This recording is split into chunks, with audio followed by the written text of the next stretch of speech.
All right, so I'm gonna show how I put my wheels together for kind of a comp style crawler like my Deadbolt. It's previously been on the channel. This thing is kind of a low CG build, nice and wide stance, something that's just really performance oriented. So we're putting on the flipped steel RC4 drive stamped steel beadlocks, and they're scrambler tires with some foams in them. These foams are actually from the Goodyear Wrangler MTR tires. So that's what I have today. I'm going to cut these up a little bit, mount these on, and then show you how I kind of go through the process to make it a little easier, because these beadlocks are a little bit of a pain in the ass to install. So just got some tools in front of me that you'll probably need or that'll come in handy. So nice little pair of sharp scissors for cutting the foams, wheel nut wrench, 1.5 mil hex for the bolts. I like this little round file for boring out the inners of the wheel sometimes. If the this piece doesn't fit in too well, you can kind of, I find that what happens when you reverse them is sometimes this piece isn't machined as large, so you'll have to bore it out a little bit. And then a pick I find is super handy for you know, anything like this, hobby stuff, anything really, working on your car, working on your bike, anything. I love a pick, and this one's got a magnetic end. And then just a hobby knife for random stuff. I don't think we'll use it today much, but. And then another thing I can recommend is a good 0.05 inch hex driver. So this one's Dynamite, which I think is the Horizon brand. I just got it off of Amazon, but I use this tool by far the most when working on the SCX24s. So, move some of these tools out of the way here, and we'll get started. So first thing I'm going to do is cut this foam, and essentially what I'm going to do is just go around and cut slits in it to make the foam just more pliable and soft when it's in the tire, so the tire has more natural flex but still has some support when you're side hilling and stuff like that.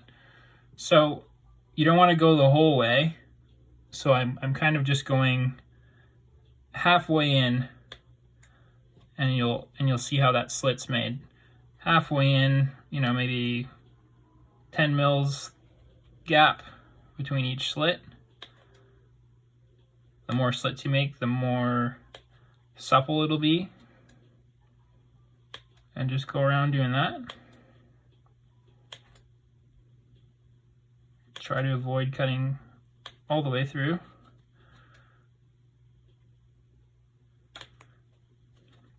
And like I said, these are foams from a Goodyear Wrangler MTR RC4 drive tire. So these are actually a smaller diameter foam, but I'm putting them in the bigger diameter scrambler tire. So obviously these are quite different. So when you have that smaller foam, you just have more space for that, you know, tire to flex a little bit. So I really like that, but I needed more support, so that's why I'm putting the foams in. So if you go around, you should be able to see all of those slits. And then we can throw it in the tire.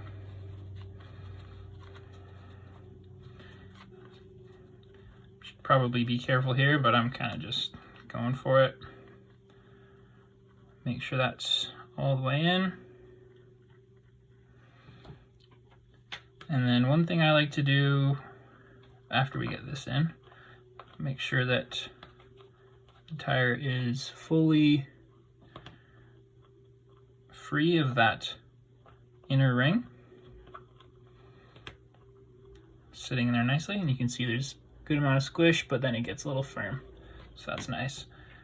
So we gotta put the nut here back onto the one of the faces of the beadlocks to mount. So these ones are flipped, so this concave part needs to be where the nut is. And with these ones, you have to kind of line up the holes, and then sometimes this ring is a little bit too big. So this one's not perfect. So I'm gonna use my file that I mentioned and just go around here.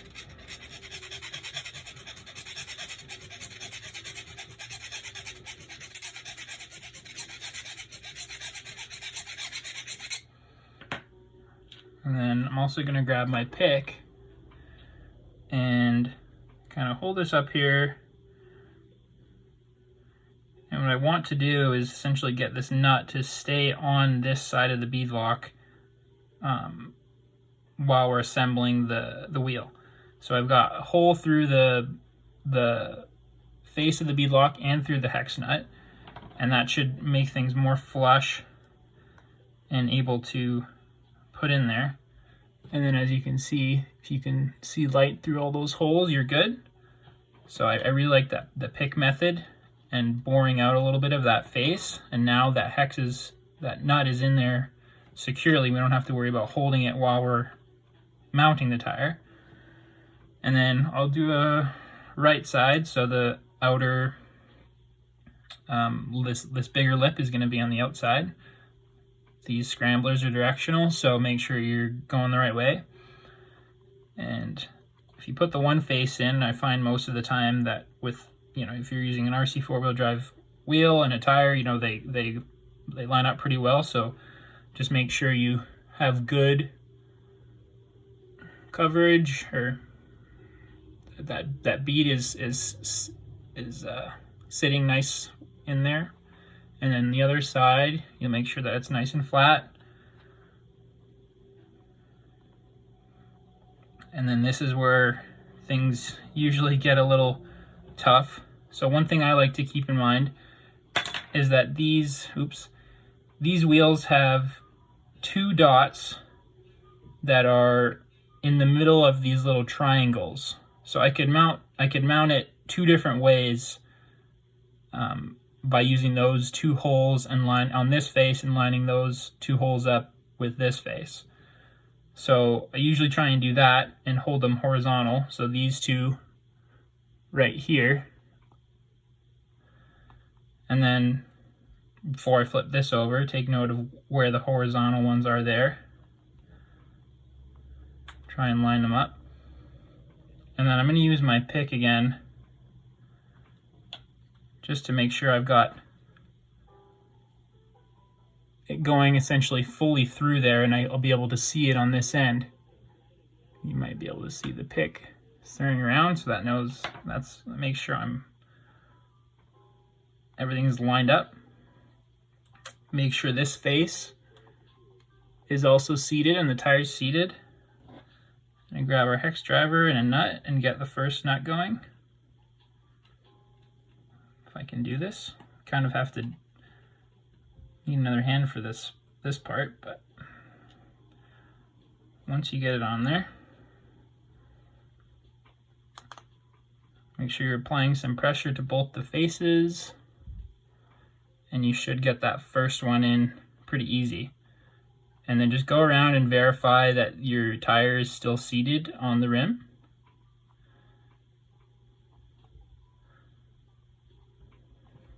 And then we can keep going. And I usually just like to go across from the one I just did. So that one wasn't really biting too well. Sometimes you just have to give it a little bit of pressure to bite and push the 2 faces together.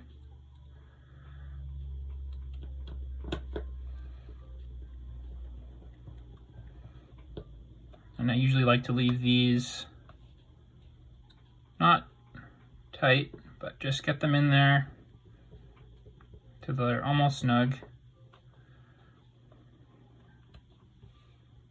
Having a nice hex that holds the bolts is really helpful.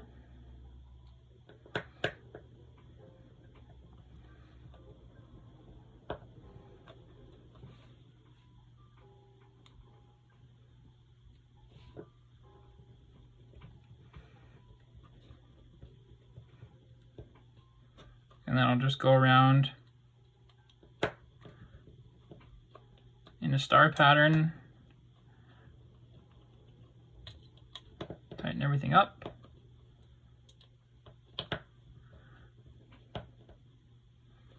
Some are definitely looser than others.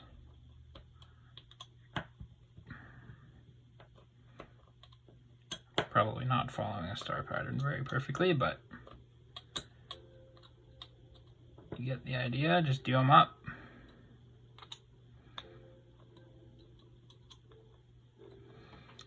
And then there's your finished tire. So a little bit more squish than, you know, a full diameter foam. So you still have that initial kind of grip, but then if you're side hilling or something and you're applying pressure in this direction, the tire is gonna stay a little bit more firm. So I'm pretty happy to try these out and get them on the Deadbolt. And then luckily, if you can find a small enough brass hex hub to fit in between the bolts of these beadlock bolts, you can get a couple extra millimeters of width on your rig.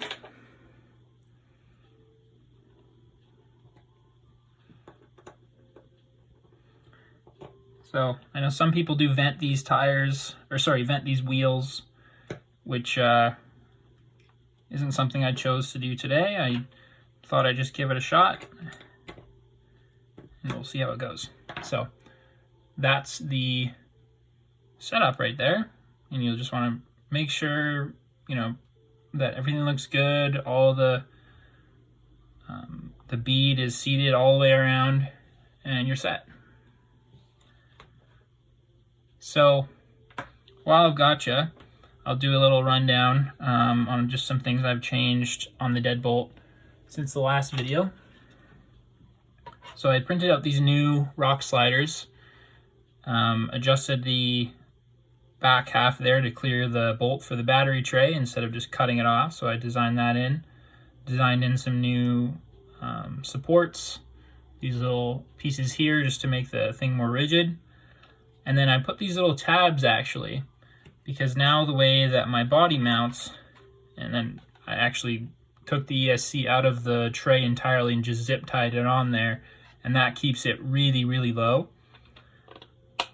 So now how I mount my body is I just have these two bolts on either side, one there and one there, and they just essentially hold that body flush with the rock slider, and I bolt them in. So it's not a super fast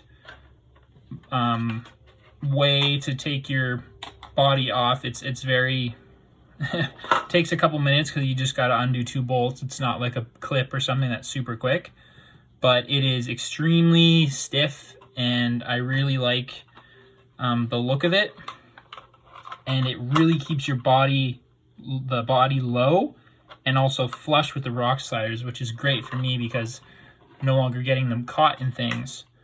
So that's one thing. And then another thing is I put on these stiffer springs on my double barrel shocks. These are the medium ones that they come with. And use some goody hair bands on the mounting positions just for limiting straps.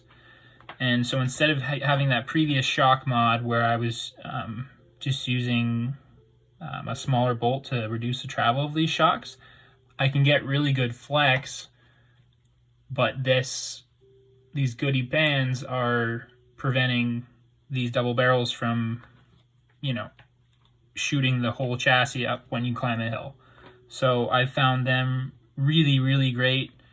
I'd still like to get a better chassis that mounts these shocks at a little taller of an angle, more straight up.